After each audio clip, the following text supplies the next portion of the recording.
Russia Ukraine war के कारण markets में जो भी फॉल चल रहा है, इस फॉल में हमें एज एन इन्वेस्टर क्या करना चाहिए और एज अ ट्रेडर या एज अ इन्वेस्टर मैं क्या कर रहा हूं फिलहाल, एंड कुछ जो छोटा मोटा मेरा एक्सपीरियंस है वो आपके साथ शेयर करने वाला हूं, कुछ साइकोलॉजिकल पॉइंट्स भी शेयर करने वाला हूं, एंड बाकी हम चार्ट्स के ऊपर जाकर देखेंगे कि फिलहाल क्या कंडीशंस है हमारी मार्केट्स की, कुछ हमारे जो मेजर हैवी वेट स्टॉक्स हैं उनकी क्या कंडीशंस हैं, एंड इस तरीके की जो भी मार्केट्स होती हैं वो किस तरीके से प्ले कर सकती हैं या फिर आपको फिलहाल क्या करना चाहिए। सो बहुत इंटरेस्टिंग वीडियो होने वाली है, तो लास्ट तक आप जरूर से देखिएगा। सबसे पहले कुछ साइकोलॉजिकल पॉइंट्स मैं आपके साथ शेयर करना चाहता हूं, बिकॉज ऐसी जब भी कंडीशंस होती हैं यहां पे साइकोलॉजी ज्यादा इंपॉर्टेंट होती है रेदर देन कि ये चार्ट्स हम देखें या फिर बाकी बाहर की कंडीशंस देखें, बिकॉज ऐसे टाइम पे मार्केट्स आपके साथ जो ट्रिक खेलती है एंड आपको आउट प्ले करना चाहती है। अब देखो सबसे पहला क्या है कि जब भी मार्केट्स चलती है, ठीक है, ऊपर जाती है कोई अच्छी खबर आती है उसके कारण जाती है, नीचे आती है देन कोई करेक्शन होती है तो उसमें कोई बुरी खबरें होती हैं, ये होता है सारा, ठीक है। बट यहाँ पे जो है ना दो चीजें होती हैं, एक होता है नॉन रिस्क होता है और एक होता है अननोन रिस्क। अब मार्केट्स के जो भी नॉन रिस्क हैं, जैसे नॉन रिस्क क्या हो सकता है, ठीक है, अभी जैसे ये रशिया यूक्रेन की वॉर चल रही थी तो ये मार्केट के लिए नॉन रिस्क था, ठीक है। अभी तो मतलब कुछ टाइम से हर किसी को पता था, जो भी थोड़ा बहुत एक्टिव था, जो भी न्यूज सुनता था, हर किसी को पता था कि रशिया यूक्रेन के बीच में थोड़ा कॉन्फ्लिक्ट चल रहा है, थोड़ी टेंशन चल रही है एंड कभी भी वॉर जैसी सिचुएशन हो सकती है, तो ये एक नॉन रिस्क था, ठीक है। उसके अलावा जैसे अभी कुछ टाइम पहले चल रहा था कि जो यूएस है, जो यूएस का फेड है वो इंटरेस्ट रेट बढ़ा देगा, तो ये भी क्या था, ये भी नॉन रिस्क था। मतलब हर किसी को जो भी फाइनेंशियल मार्केट्स के पार्टिसिपेंट्स हैं उनको पता है कि ये हो सकता है, आज नहीं होगा तो आज से 6 महीने बाद होगा, आज से 1 साल बाद होगा, बट इंटरेस्ट रेट्स बढ़ सकते हैं, तो ये सारे होते हैं नॉन रिस्क। तो जो भी नॉन रिस्क होते हैं वो ऑलमोस्ट प्राइस के अंदर फैक्टर इन हो जाते हैं, ठीक है। अब अगर समझ लीजिए कोई भी बड़ा इंस्टीट्यूशन है, कोई भी ऐसा FII है या कोई भी DII है जिसने बहुत ज्यादा पैसा लगा रखा है इंडियन मार्केट में या ओवरऑल ग्लोबल मार्केट में, अगर उसको पता है कि आज से 1 साल बाद या 6 महीने बाद इंटरेस्ट रेट बढ़ सकते हैं, तो वो 6 महीने बाद जाकर पैसा नहीं निकालेगा, वो धीरे धीरे पैसा शिफ्ट करता जाएगा, ठीक है। धीरे धीरे इक्विटी मार्केट से पैसा निकालकर अपना सेफर जगह पे उसको पार्क करता जाएगा। ऐसा नहीं कि उसको एक दिन सुबह सपना आएगा और वो उठेगा और सारा का सारा माल बेच देगा, वो होता है अननोन रिस्क के अंदर। तो नॉन रिस्क के अंदर धीरे धीरे पैसा शिफ्ट होता है। तो ऐसे जैसे ये रशिया यूक्रेन का जो इशू चल रहा था इतने टाइम से, तो इसके अंदर क्या हो रहा था, धीरे धीरे पैसा शिफ्ट हो रहा था। आप देख रहे हो पिछले 5-6 महीने से हमारी मार्केट्स भी करेक्ट कर रही थी, बाकी ग्लोबल मार्केट्स तो उससे पहले से करेक्ट कर रही है। तो ये क्या हो रहा था, बेसिकली पैसा शिफ्ट हो रहा था, ठीक है। उन जो भी इन्वेस्टर्स हैं, स्मार्ट इन्वेस्टर्स हैं, उनको थोड़ी सी भी जब भनक लगती है कि यार ऐसा कुछ सिनेरियो हो सकता है, तो वो पैसा शिफ्ट करना शुरू कर देते हैं। तो इसी तरीके से पैसा शिफ्ट होता जा रहा था। और जैसे जिस दिन खबर आई कि रशिया ने अटैक कर दिया यूक्रेन के ऊपर, उस दिन जो हुआ वो सिर्फ था पैनिक लो, ठीक है। वो लास्ट दिन सेलिंग आई, उसके अंदर इन्वेस्टर्स ने, जो फॉरेन इन्वेस्टर्स हैं उन्होंने भी बेचा, उसके अलावा जो इंडिया के रिटेल इन्वेस्टर्स हैं उन्होंने भी पैनिक में आकर बेचा। एंड उस दिन जो होता है वो बेसिकली कई बार फाइनल चीज होती है, ठीक है, जो इतने टाइम से चलता आ रहा था, अब वॉर हो ही गई है तो वो फाइनल लो उस दिन लग जाता है। अब फिलहाल यहाँ पे मैं जो चीजें शेयर कर रहा हूँ, अब देखो मैंने बहुत सारी कोई वॉर तो देखी नहीं है मार्केट्स के अंदर रहते हुए, बट यस जो भी कुछ ऐसे एक्सपीरियंस लोग हैं उनसे जो मैंने सीखा है, उनकी जो कहना है उनका मैं आपको बता रहा हूँ। तो देखो जब भी वॉर होती है तो उसके अंदर सबसे पहला तो क्या है, अब रशिया यूक्रेन की जो वॉर हुई है इसके अंदर मार्केट्स किस तरीके से इसको इंटरप्रेट करती हैं। जैसे फर्स्ट दिन वॉर शुरू हुई, रशिया ने यूक्रेन पे अटैक किया, तो मार्केट्स क्या अज्यूम करती है कि यूक्रेन खत्म हो गया, बिकॉज देखो यूक्रेन एक अभी मतलब कह लो कि पावरफुल कंट्री नहीं है रशिया से, तो मार्केट ये मान के चलेगी कि यूक्रेन खत्म हो गया, रशिया के कब्जे में आ गया।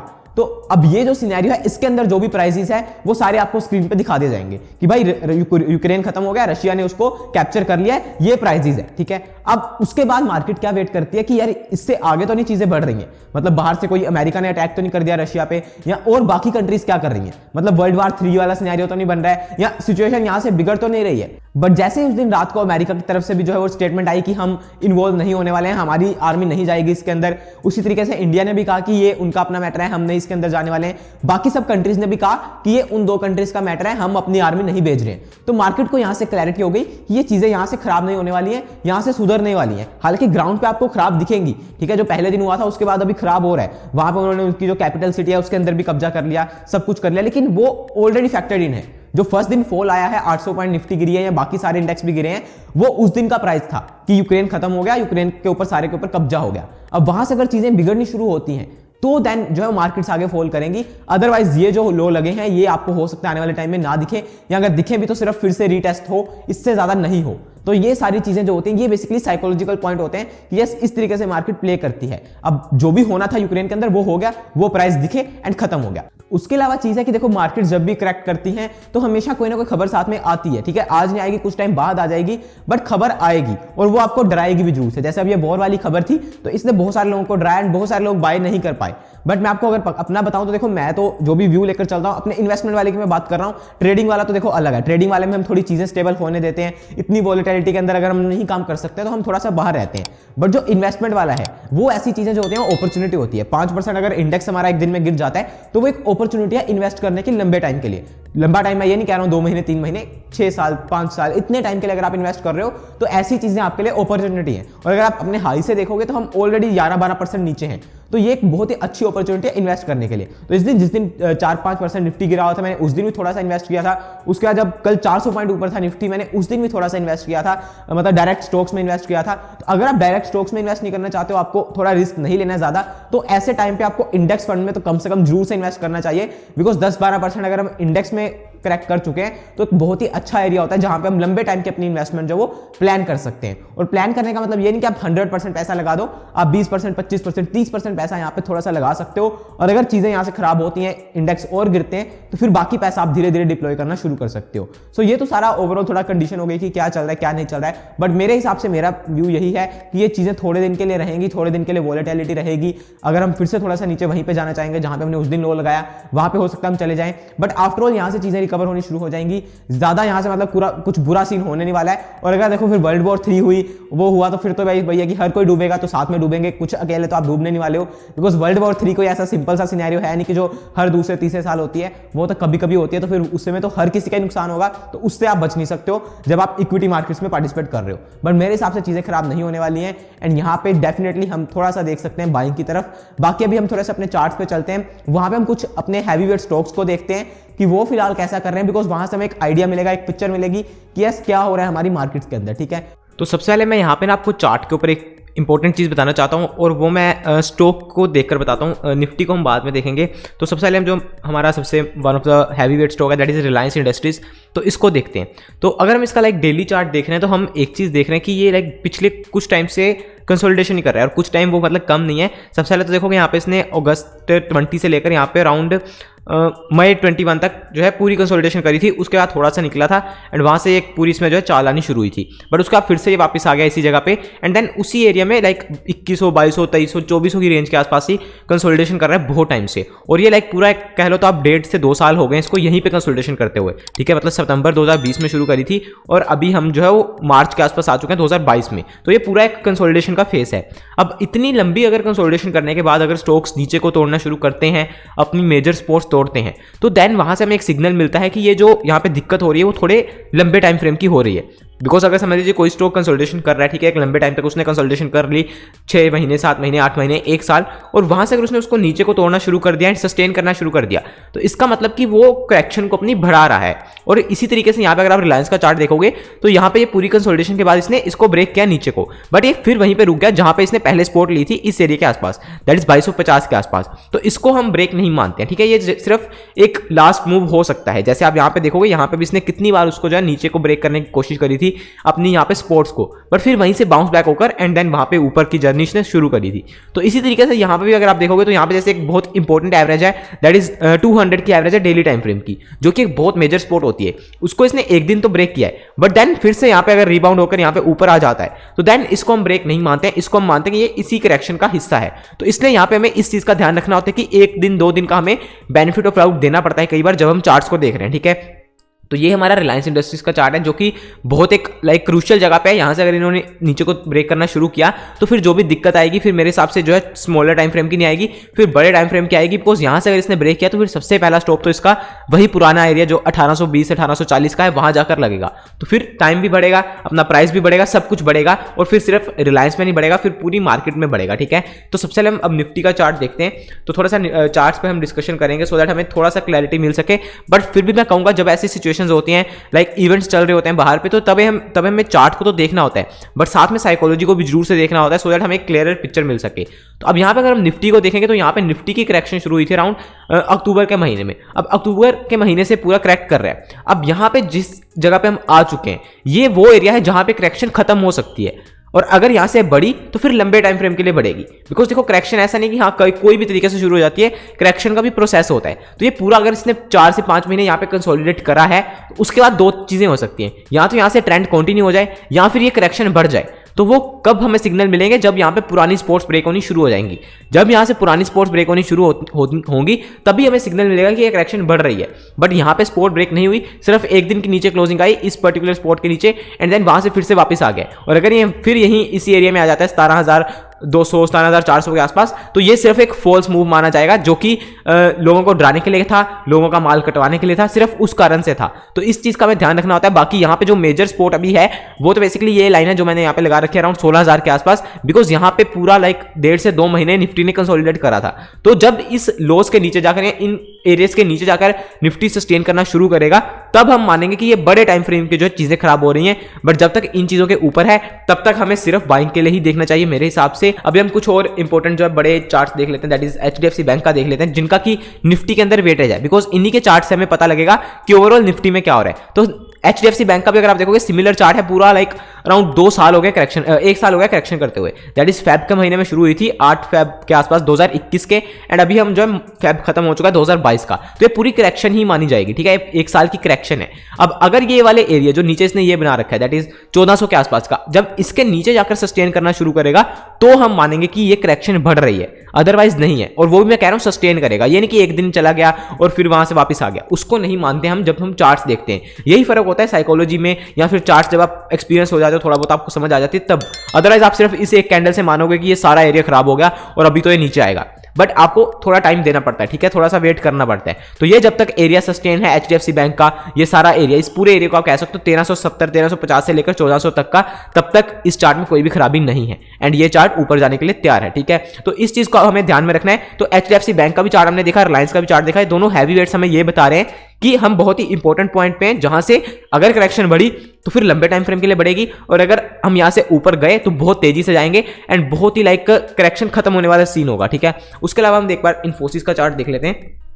तो इन्फी का हम चार्ट देखेंगे अगर, तो वो आप देखोगे वो तो अभी थोड़ा सा लाइक इसी अपनी स्पोर्ट के आसपास ही घूम रहा है, तो इसने तो कुछ करा भी नहीं, लाइक ये जो 2-3 दिन फॉल आया है उसी एरिया के आसपास खड़ा रहा एंड अपने वहीं पे है, ठीक है। और ये भी थोड़ा सा और नीचे आ सकता है, करेक्ट भी कर सकता है। तो ये अगर आप देखोगे पूरा ये जो एरिया है, ठीक है, ये पूरा एरिया इसका जो है डिमांड जोन है। तो अगर ये यहाँ पे होवर करता भी रहता है, कुछ टाइम के लिए यहाँ पे खड़ा रहता है, करेक्शन करता है, तो भी हम इसको जब वो मानेंगे ठीक है चार्ट, ठीक है। इसका चार्ट तो भी बाकियों से बहुत ही बेहतर है, ठीक है। उसके अलावा अगर हम देखें टीसीएस का चार्ट देख लेते हैं, जो भी एक मेजर स्टॉक्स हैं हमारे, तो टीसीएस का अगर आप चार्ट देखोगे तो सेम, अगर आप देखोगे सेम स्पोर्ट से वापस आया है। अब यही यहाँ पे ट्रिक होती है, ठीक है। मार्केट का काम क्या है कि जो भी मतलब बिना कॉन्फिडेंस वाला बंदा है या जिसको विश्वास कम है अपने स्टॉक्स के ऊपर, उसको निकालना होता है मार्केट ने। अब अगर आप देखोगे तो टीसीएस जो है वो 3800-3900 के आसपास से सीधा गिरता गिरता 3300-3400 के आसपास आ गया। अब जो भी बंदा विश्वास से नहीं बैठा होगा वो कहेगा यार ये तो खराब हो गया, खत्म हो गया स्टॉक। बट जब आप चार्ट पे देखोगे तो आपको दिखेगा यार ये तो वही पुरानी स्पॉट पे आया, वहीं से बाउंस हो गया, तो कुछ भी नहीं है। जब आप बाहर का सिनेरियो देखते हो तो आपको लगेगा सब खत्म हो गया, सब बर्बाद हो गया। बट जब आप चार्ट देखोगे तो आपको लगेगा यार वही है, वहीं पे स्पोर्ट पे खड़े हैं, स्टॉक कुछ हुआ नहीं है। तो ये देखोगे ये भी उस दिन वहीं से स्पोर्ट लेकर वापस गया है। तो ये भी अगर यहाँ पे फिर इसी रेंज में घूमता रहता है तो ये चार्ट अच्छा हो जाएगा, जब तक इस लो को ब्रेक करके सस्टेन नहीं करेगा, ठीक है। अगर थोड़ा बहुत यहाँ पे नीचे भी देखोगे, यहाँ भी आ सकता है, बिकॉज इसका 3350 के आसपास भी स्पोर्ट है। तो जब तक यहाँ से नीचे नहीं जाता है ये स्टॉक, तब तक ये चार्ट बुरा नहीं होगा। तो हमें इस चीज का ध्यान रखना है। उसके बाद एक और हमारा स्टॉक है जो कि बहुत हैवी वेट है, या कह लो आप बहुत ही लाइक क्वालिटी स्टॉक है, ठीक है। हैवी वेट तो नहीं है निफ्टी में, बट फिर भी क्वालिटी स्टॉक है। तो एशियन पेंट्स भी आप देखोगे वहीं अपनी पुरानी स्पोर्ट्स के आसपास आकर खड़ा हुआ है, और इसकी एक नीचे ये भी मेजर स्पोर्ट्स हैं। तो अगर किसी दिन धक्का लगता है इसको तो ये यहां तक भी आ सकता है, ठीक है। बट फिर भी इसने भी संभाल रखा है। तो चार्ट्स जब आप देखते हो स्टॉक्स के तो आपको साफ दिखता है कि कोई खराबी नहीं हुई है। न्यूज देखोगे तो आपको लगेगा सब बर्बाद हो गया। तो इसलिए हमें चार्ट्स पहले देखने होते हैं, ठीक है। पीडीलाइट अगर हम देखेंगे तो ये मैं वो स्टॉक्स दिखा रहा हूं जो कि क्वालिटी स्टॉक्स हैं, एंड जब भी पैसा शिफ्ट होना शुरू होता है तो इनमें से बहुत जल्दी होता है। तो ये भी आप देखोगे अपनी स्पोर्ट के आसपास ही खड़ा है, हर जगह वहीं खड़े हैं। तो वही है कि चार्ट्स में कोई खराबी नहीं है, बट जब आप स्टॉक्स देखते हो, बाहर न्यूज देखते हो, तो आपको लगेगा सब बर्बाद हो गए। तो इसलिए मेरे हिसाब से अभी तक फिलहाल हम बहुत सही जगह पे हैं, एंड यहाँ पे हमें मेरे हिसाब से बाइंग के लिए देखना चाहिए, बिकॉज स्टॉक्स भी अच्छी जगह पे हैं, एंड जो हमारा इंडेक्स है वो भी अच्छी जगह पे है। एंड यहाँ से अगर हम ऊपर गए तो बहुत तेजी से जा सकते हैं, एंड सब कोई फिर से छूटा हुआ रह जाएगा, जैसे यहाँ पे कोविड के टाइम पे छूटे हुए रह गए थे लोग। ये जो लास्ट 2-3 दिन में फॉल आया है, यहाँ पे बहुत सारे लोगों ने अपने माल बेचे हैं, एंड फिर ये मार्केट उनको मौका नहीं देगी लेने का। सो आई होप आपको थोड़ा सा आइडिया मिला है कि इस समय हमें क्या करना चाहिए। बाकी एक बार मैं फिर से समराइज थोड़ा करना चाहता हूँ। तो देखो, जो लोग तो डायरेक्ट स्टॉक्स से इन्वेस्टिंग करते हैं, अगर आप एक्सपीरियंस्ड हो तो ही अभी थोड़ा सा हाथ लगाना, अदरवाइज क्या है ना, देखो यहाँ से अगर चीजें खराब हुई तो फिर लंबे टाइम की चीजें खराब होगी और फिर आप फंस जाओगे। तो इसलिए अगर आप अभी एक्सपीरियंस नहीं हो तो आप थोड़ा सा ये फोकस करो कि अभी फिलहाल के लिए अपना पैसा आप म्यूचुअल फंड्स में लगाओ, ठीक है। जो आपने स्टॉक्स में लगा रखा है वो तो ठीक है, बट न्यू इन्वेस्टमेंट जो भी आप करना चाहते हो वो आप म्यूचुअल फंड्स के थ्रू करो, सो दैट आपको थोड़ा सेफ्टी रहे। बिकॉज आपको पता नहीं, अगर आपको स्टॉक सिलेक्शन नहीं करनी आती है, आप किसी गलत स्टॉक में फंस गए तो देन आपका नुकसान हो सकता है, ठीक है। इस समय पे स्टॉक सिलेक्शन बहुत जरूरी है, बिकॉज ये वो जगह है जहां से कुछ स्टॉक्स अपनी नीचे की जर्नी भी शुरू करेंगे एंड कुछ स्टॉक्स ऐसे होंगे जो अपनी पुरानी ऊपर की जर्नी शुरू करेंगे। तो इसलिए आपको स्टॉक चुनना आना चाहिए, अदरवाइज आपको नुकसान हो सकता है, ठीक है। ये पुराना वो कोविड के बाद वाला टाइम नहीं है कि जो हर चीज ऊपर जाएगी, ये टाइम अभी चेंज हो चुका है, ठीक है। तो उस चीज का आपको ध्यान रखना है। बट अगर आप म्यूचुअल फंड इन्वेस्टर हो तो मेरे हिसाब से आपको यहाँ पे सबसे पहले तो इंडेक्स फंड में ऐड करना चाहिए जरूर से।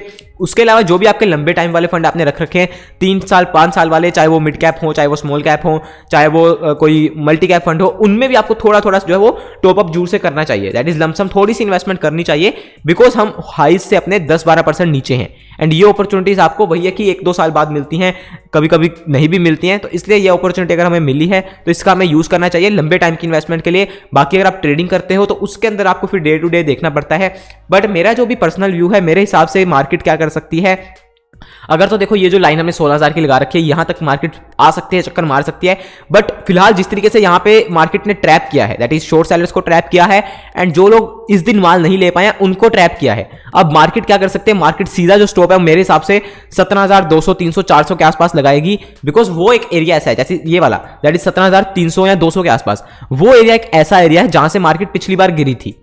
तो मार्केट वहीं पे जाकर रुकती है जहां पे दोनों लोग कंफ्यूज रहे। अब समझ लीजिए कल मंडे को मार्केट खुलती है एंड 16,700 थे, अभी निफ्टी जो SGX निफ्टी है वो ऑलरेडी 300 पॉइंट ऊपर दिखा रही है। तो अगर मार्केट यहां पे खुल गई 17,000 के आसपास और वहां से फिर 100-200 पॉइंट ऊपर चले गई, दैट इज 17,200 तक चले गई, तो वहां पे दोनों कंफ्यूज हो जाएंगे। दैट इज शॉर्ट सेलर भी कंफ्यूज हो जाएगा और जो बाय करने वाला है वो भी कंफ्यूज रहेगा, बिकॉज 17,400 से 200 से हम पिछली बार भी गिरे थे और जो बायर होगा वो सोचेगा ये तो हम फिर वहीं पे आ गए और फिर अगर हम गिरे तो फिर हम 16,000 तक जाएंगे, उससे नीचे जाएंगे, तो वो वहां पे बाय नहीं कर पाएगा। और जो शॉर्ट सेलर है उसको बिल्कुल जो है वो खुशी मिलेगी वहां पे शॉर्ट करने में।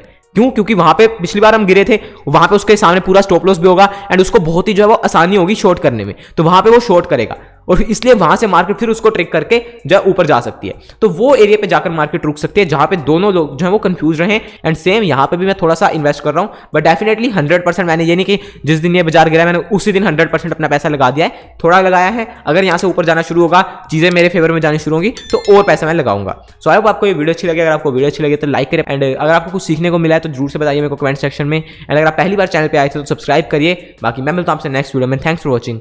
जय हिंद, वंदे मातरम।